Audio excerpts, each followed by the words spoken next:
At 95, Clint Eastwood has reached an age where legend gives way to reflection. The bravado that once defined his screen persona has softened into candor. And for the first time, Eastwood is openly acknowledging the emotional cost of the life he built. Clint Eastwood was born on May 31, 1930, in San Francisco, during the Great Depression. His family moved constantly in search of work, shaping a young boy who learned early how to rely on himself. He was never supposed to be a star. Tall, quiet, awkward by Hollywood standards, and repeatedly criticized for his delivery, Eastwood was told he lacked charisma. But what others saw as weakness became his signature: silence, restraint, and emotional control. After serving in the U.S. Army, he found modest success on television with Rawhide. But real fame came when he took a risk few Americans dared, traveling to Italy to star in Sergio Leone's low-budget westerns. The Dollars trilogy changed cinema forever. Eastwood's Man with No Name was morally ambiguous, violent, and human.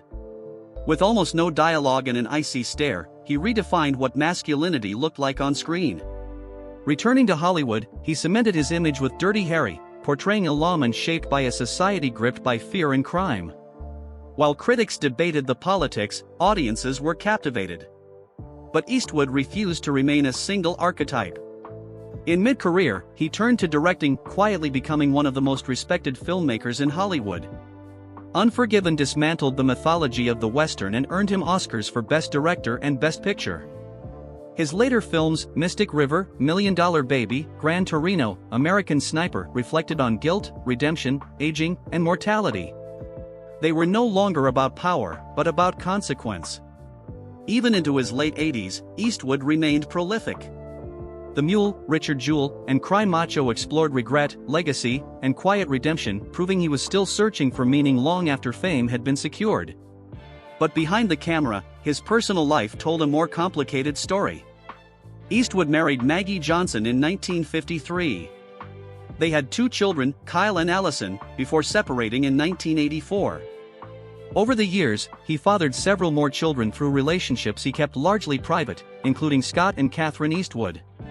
Yet no relationship was more intense or more controversial than his long partnership with actress and filmmaker Sandra Locke.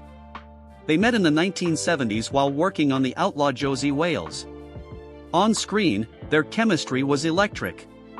Off-screen, a relationship began that would last over a decade. Together they made several successful films. But behind the scenes, power struggles, emotional distance, and betrayal slowly eroded the bond.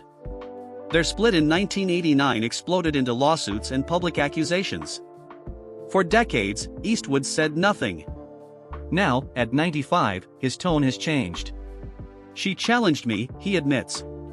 She saw parts of me I didn't always want to face. I was raised to keep moving forward.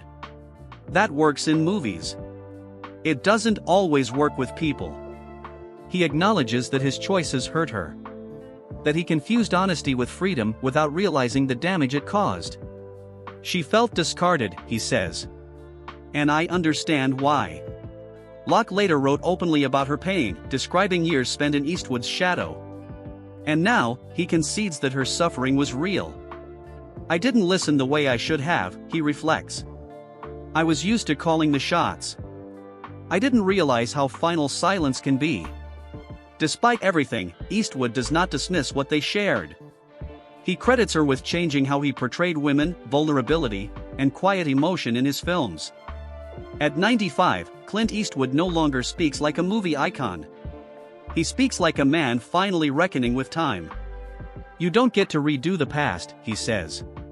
You only get to understand it better if you're lucky. In finally acknowledging the emotional truth behind his most painful relationship, Eastwood confirms what many long suspected: behind the myth of the unbreakable man stood a flawed human, shaped as much by love and loss as by fame and success.